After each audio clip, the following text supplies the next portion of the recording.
Alright guys, so according to the County of Los Angeles Medical Examiner's Office, the body of Celeste Rivas Hernandez has been released to her family. The GoFundMe page that was set up to collect donations for Celeste's funeral expenses has been disabled, and as you can see, a service has been set for October 5th, 2025. Her COD is still being listed as deferred, meaning it is still pending investigation. This probably has to do with the toxicology. That sometimes takes weeks, could even take months. And guys, I want to address another comment that I keep seeing on my page. Every time I look at my notifications, there's a new one pertaining to this.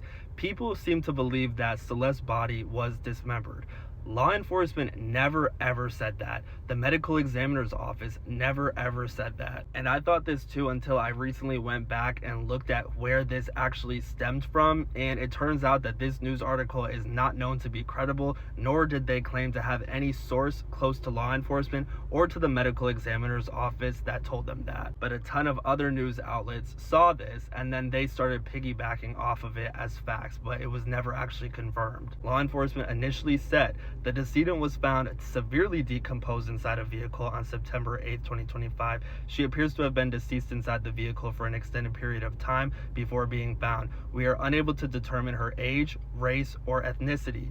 The decedent was wearing a tube top and black leggings size small. She has wavy black hair and was wearing jewelry, including a yellow metal stud earring and a yellow metal chain bracelet. Now, after she was brought to the medical examiner's office, we had a little bit more of a detailed description of her. This is when they shared her height and when they shared her tattoo description on one of her fingers. One, if just a head and torso were found, like a lot of you are saying, they would not have a description of what was on her finger.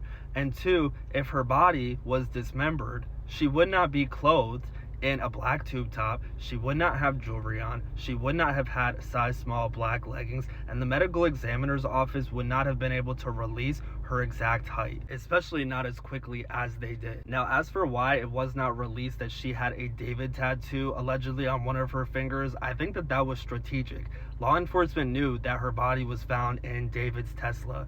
They probably wanted to give a very faint description of who this was to see how he would react, to see if he would say, yeah, that's my girlfriend, yeah, that's my ex, yeah, that's my friend. Did he hear this vague description of the victim and make the connection between him and the victim for law enforcement? Or did he hear this vague description and distance himself and try to act like he had no idea who this was and hope that maybe they didn't see the tattoo? Only time will tell. You guys know I'm continuing to dig into this. You know I'm going to continue keeping you guys updated on the latest information pertaining to this case. So make sure you're following me. Let me know what you guys are thinking in the comments, and I'll talk to you later.